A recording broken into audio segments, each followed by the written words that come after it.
Para pemimpin dunia memadati ibu kota Iran untuk memberikan penghormatan terakhir kepada pemimpin tertinggi Iran Ayatollah Ali Khamenei. Prosesi ini menandai babak akhir yang emosional setelah Ayatollah Ali Khamenei gugur pada usia 86 tahun akibat serangan udara gabungan yang dilancarkan Amerika Serikat dan Israel. Lalu apakah ini menjadi penanda akhir konflik Amerika Serikat dan Iran atau perang kedua negara tetap berlanjut? Selengkapnya kita bahas bersama dengan pengamat Timur Tengah Hasibullah Satrawi serta pengamat hubungan internasional Presiden University Teuku Reza Shah dari sambungan daring. Selamat pagi Mas Hasibullah, Pak Reza. Selamat pagi Indonesia, salam dari Presiden University. Baik, sehat-sehat selalu Pak Reza dan juga Mas Hasibullah. Saya ke Mas Hasibullah terlebih dahulu. Kita lihat luar biasa di tayangan sebelumnya, Mas Hasibullah, setelah 4 bulan akhirnya Ayatollah Ali Khamenei dimakamkan, dimulai prosesi pemakamannya pada hari Sabtu kemarin.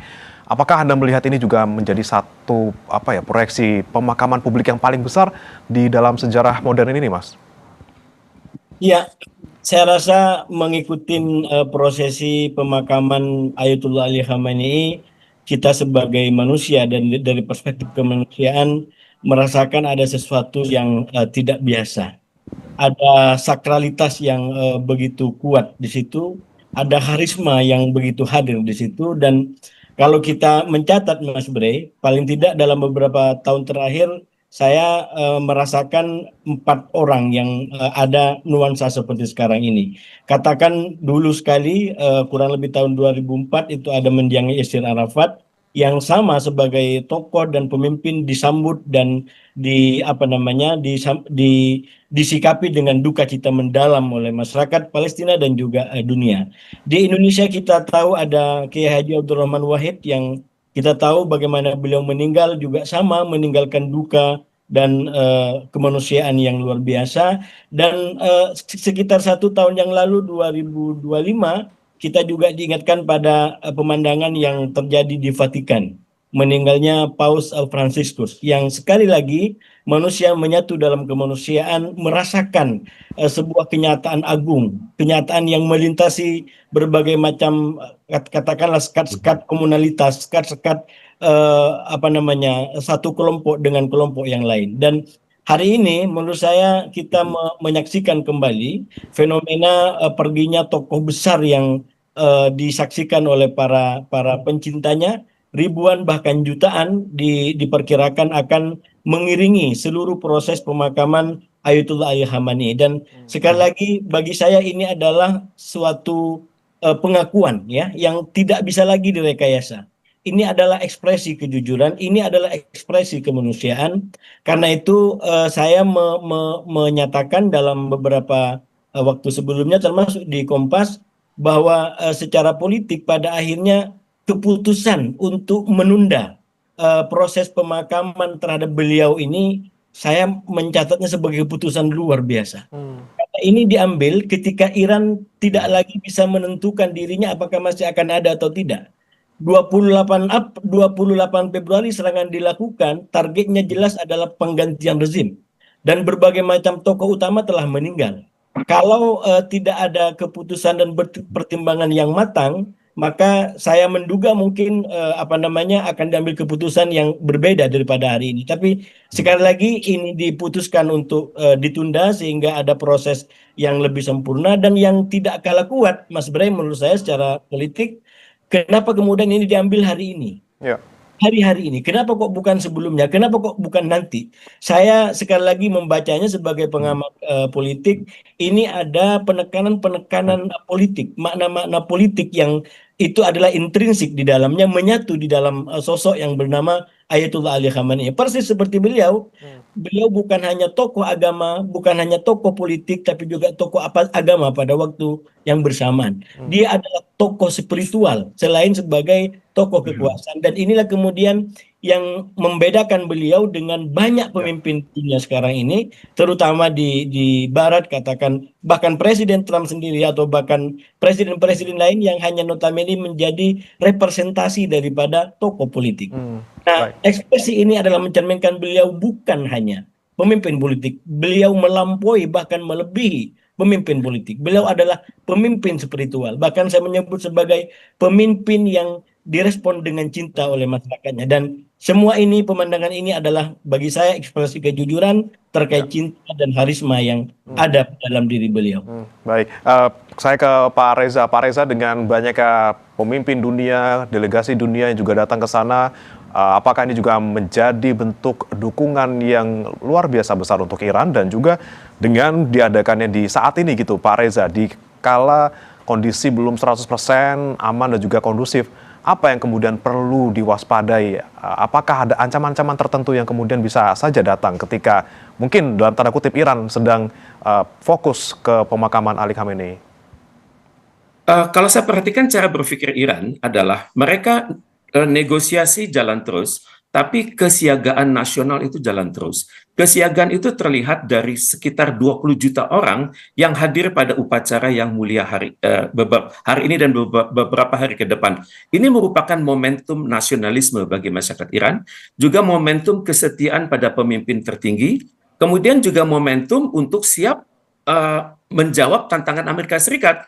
Karena Pak, kalau saya perhatikan para pemimpin Iran, mereka mengatakan sekaranglah saatnya kami untuk menunjukkan kesetiaan kami, karena pemimpin kami nyatakan kesetiaan pada almarhum saat beliau masih hidup, dan sekarang kami nyatakan kesetiaan kembali. Dan ini adalah membangun memori jangka panjang bagi masyarakat Iran bahwa dalam keadaan duka ini mereka semua bersatu ya. Dan ini bukan hanya di Teheran, tapi juga di kota-kota lain seperti Qom, Mashhad, Karbala, dan juga Najaf. Dan dari banyaknya kedatangan para pemimpin dunia, seperti dari Pakistan, Tajikistan, dari Rusia, dari Irak, dari Armenia, dari Turki, dari Cina, dari India, dari Turkmenistan, dari Georgia, dan tidak terhitung duta besar asing yang hadir pada acara itu. Ini menunjukkan bahwa mereka itu bersatu dalam satu peradaban kemanusiaan, dan mereka itu sadar bahwa Iran ini adalah negara yang tidak main-main. Tapi apakah ke depannya ini akan aman? Saya pikir ada 3 faktor yang bisa mempengaruhi perdamaian. Pertama adalah faktor Donald Trump yang terus mengancam. Kedua adalah faktor perdamaian itu sendiri yang rapuh. Dan ketiga adalah faktor keamanan di perairan Hormuz, bagian dalam dan bagian luar yang belum menentu. Perihal faktor Donald Trump itu sendiri, kita melihat ya, dari hari ke hari Donald Trump itu tetap arogan. Di mana dia mengatakan pada hari Jumat lalu, saya memberikan waktu 1 minggu untuk masyarakat Iran untuk acara pemakaman ini. Tapi selanjutnya kalau dia tidak juga tunduk pada aturan-aturan yang saya buat, maka akan ada perang habis-habisan. Dan dia menggunakan kata kunci ini 38 kali di media seperti CNN. Kemudian juga Donald Trump juga mengatakan pada bulan Juli yang lalu bahwa Iran itu harus benar-benar taat kepada peraturan-peraturan itu detail satu persatu. Kemudian juga dia juga kaget bahwa saya tidak sangka ya bahwa rakyat Iran itu mencintai pemimpinnya. Saya pikir dia adalah orang yang dibenci. Tapi kalau begitu tetap juga negara itu harus taat pada negosiasi dengan saya. Dan cuman saya berharap Donald Trump itu tahu hari-hari keramat ke depan ya, di mana pemakaman itu akan dilakukan pada tanggal 9 Juli dan sampai tanggal 18 Agustus itu adalah perkabungan nasional. Jadi kalau sekiranya ada serangan dari Donald Trump atas Iran sampai tanggal 18 Agustus, maka ini akan benar-benar dijawab oleh masyarakat Iran dengan suatu perang habis-habisan. Kemudian juga faktor perdamaian itu sendiri yang rapuh ya. Kemudian juga kita perhatikan krisis di Hormuz itu kemungkinan besar masih terjadi. Jadi untuk itu dapat saya katakan bahwa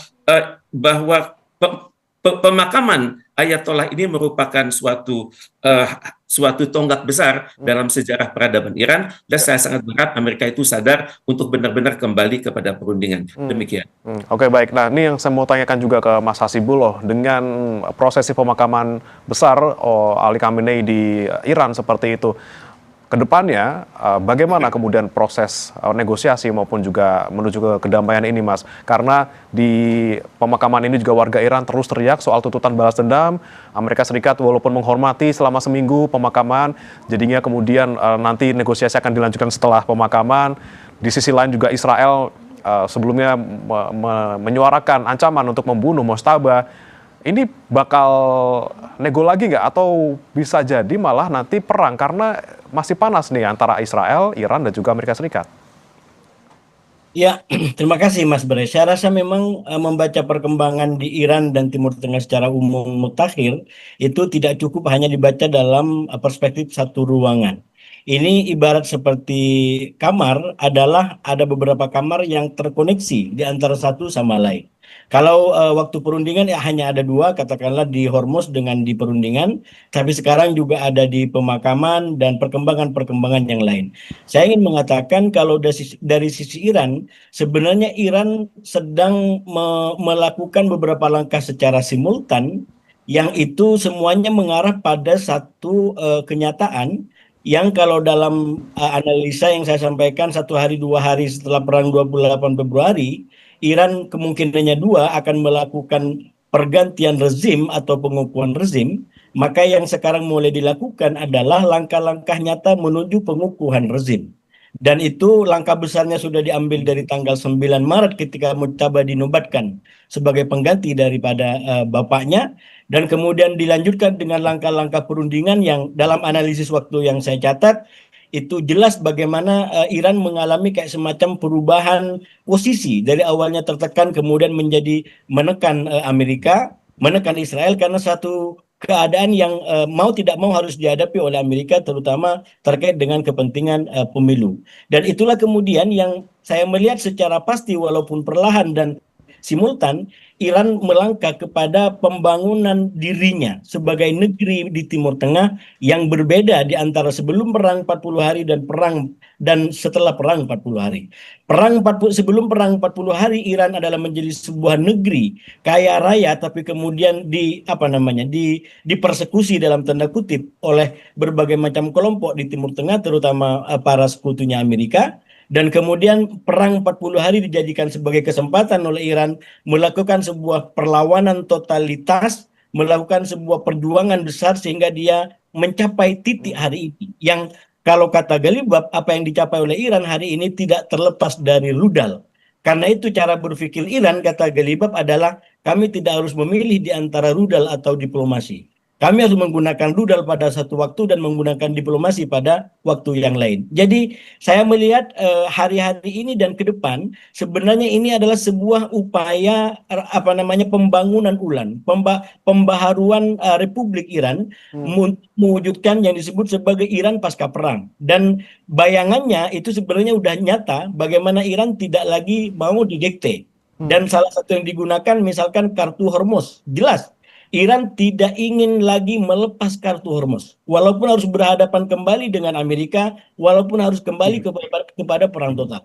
Iran berpegang pada Hormuz, dan menurut saya itu sebuah kenyataan yang sangat strategis yang diambil oleh Iran, karena nyatanya Hormuz hari ini jauh lebih efektif menekan Amerika, bahkan dunia secara umum, bahkan daripada nuklir sekaligus.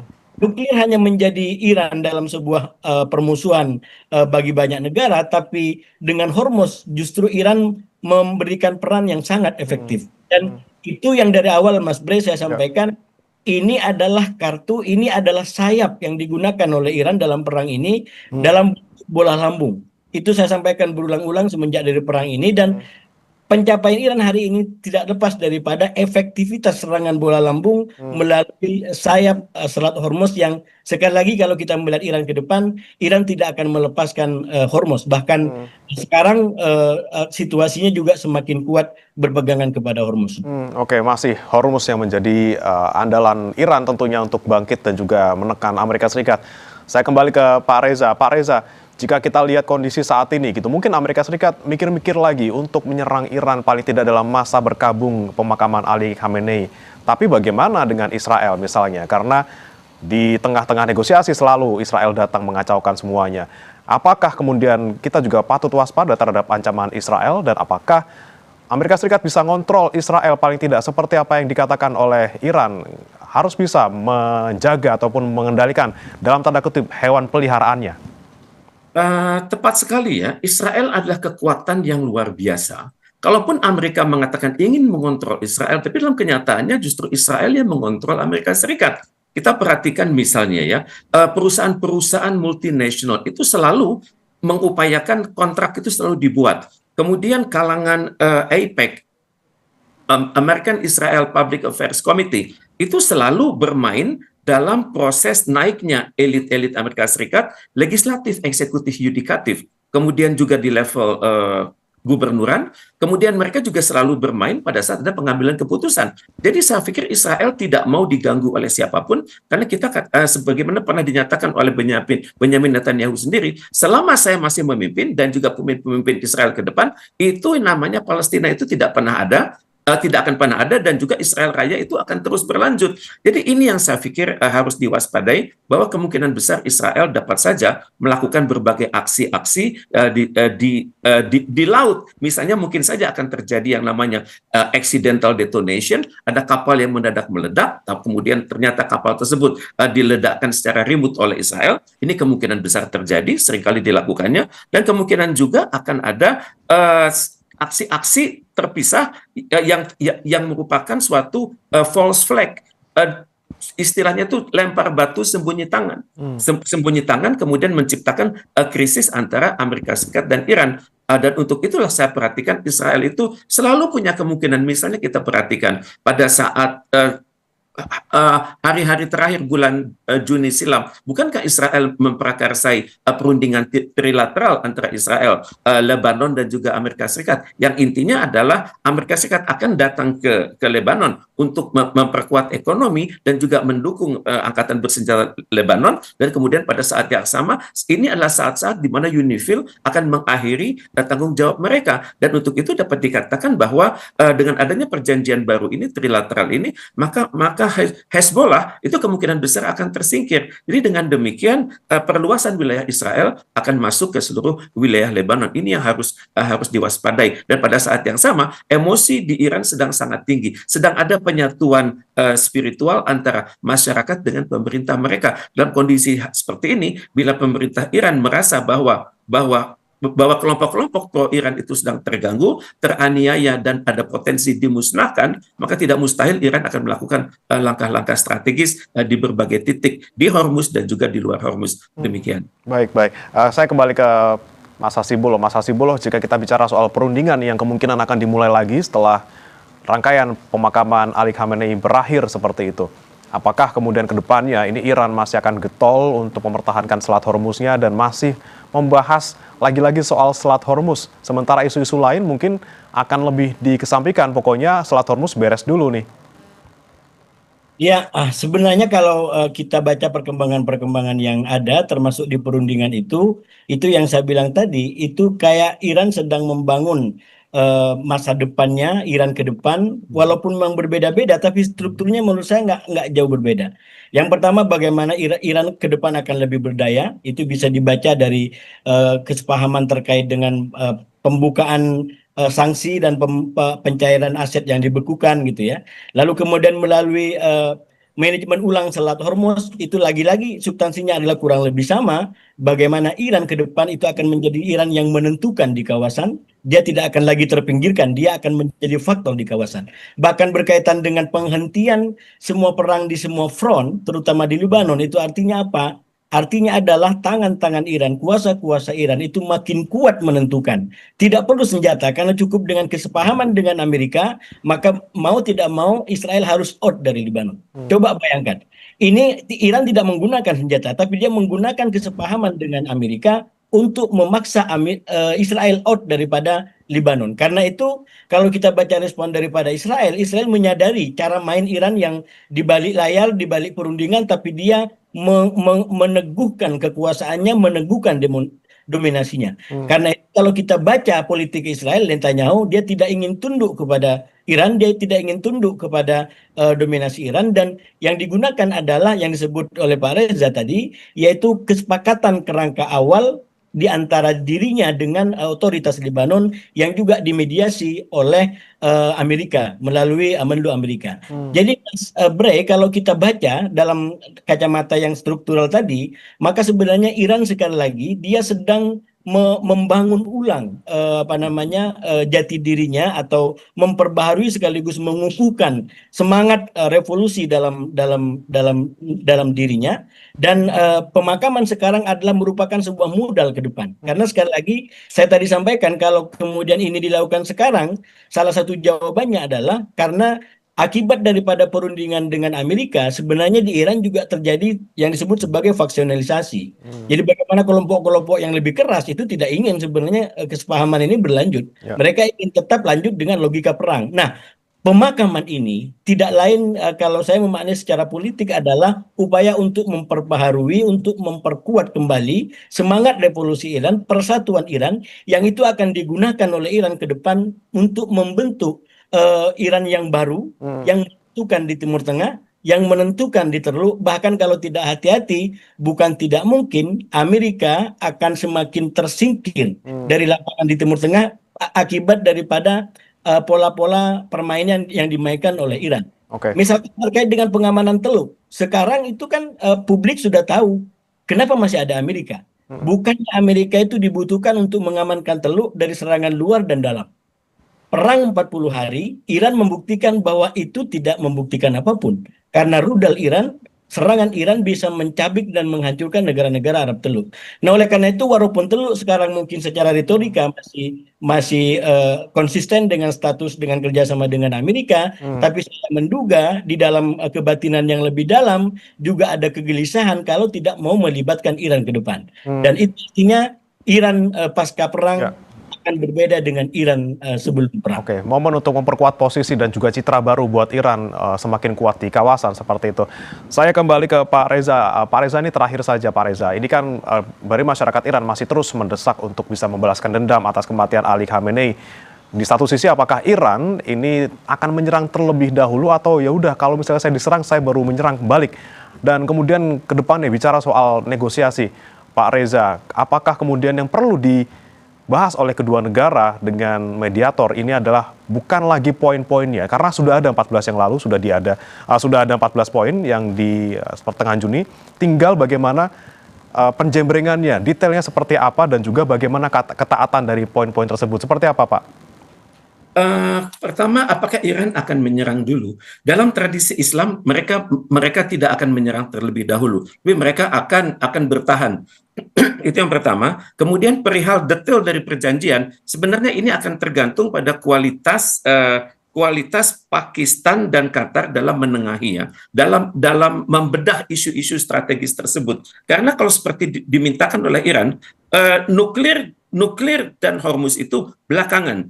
Yang awal-awal yang harus dibangun, yang harus diselesaikan dulu adalah isu Anda mengganti kerugian yang kami derita sejak 28 Februari. Kemudian Anda membayar dana-dana kami yang Anda simpan di berbagai bank Amerika Serikat dan Uni Eropa. Kemudian yang kedua dan yang ketiga adalah Anda harus memperbaiki cara Anda berbicara. Jangan Anda mengancam-ngancam kami terus. Dan ini kan tentunya harus disadari oleh Amerika Serikat. Dan untuk itu prakondisi ini hendaknya dimengerti. Baru setelah Iran percaya bahwa Amerika Serikat itu tulus, bahwa Amerika Serikat itu mampu mengendalikan Israel, baru Iran akan masuk kepada hal-hal yang sensitif, yakni Hormuz dan nuklir. Walaupun bagi Iran, Hormuz dan nuklir itu sama sekali tidak bisa dinegosiasikan. Itu adalah marwah kami, marwah dari peradaban kami yang sudah berusia lebih 4.000 tahun. Sedangkan Anda, Amerika Serikat, baru berusia 250 tahun. Demikian rasa percaya diri Iran yang sangat tinggi dan sebagaimana dimanifestasikan dalam pemakaman yang sangat agung hari ini. Demikian. Oke, prakondisi yang penting tentunya nanti untuk bagaimana memulai lagi negosiasi putaran selanjutnya setelah pemakaman ini selesai gitu ya rangkaiannya. Kita harapkan tidak ada gangguan selama masa berkabung ini dan juga negosiasi nanti berjalan dengan lancar. Terima kasih Mas Hasibullah Satrawi, pengamat Timur Tengah, dan juga Pak Teguh Reza Syah, pengamat hubungan internasional Presiden University sudah bergabung di Sapa Indonesia Pagi. Selamat pagi. Pagi, Mas. Terima kasih. Saudara, KPK tidak menutup kemungkinan memanggil Menteri Kehutanan Raja Juli Antoni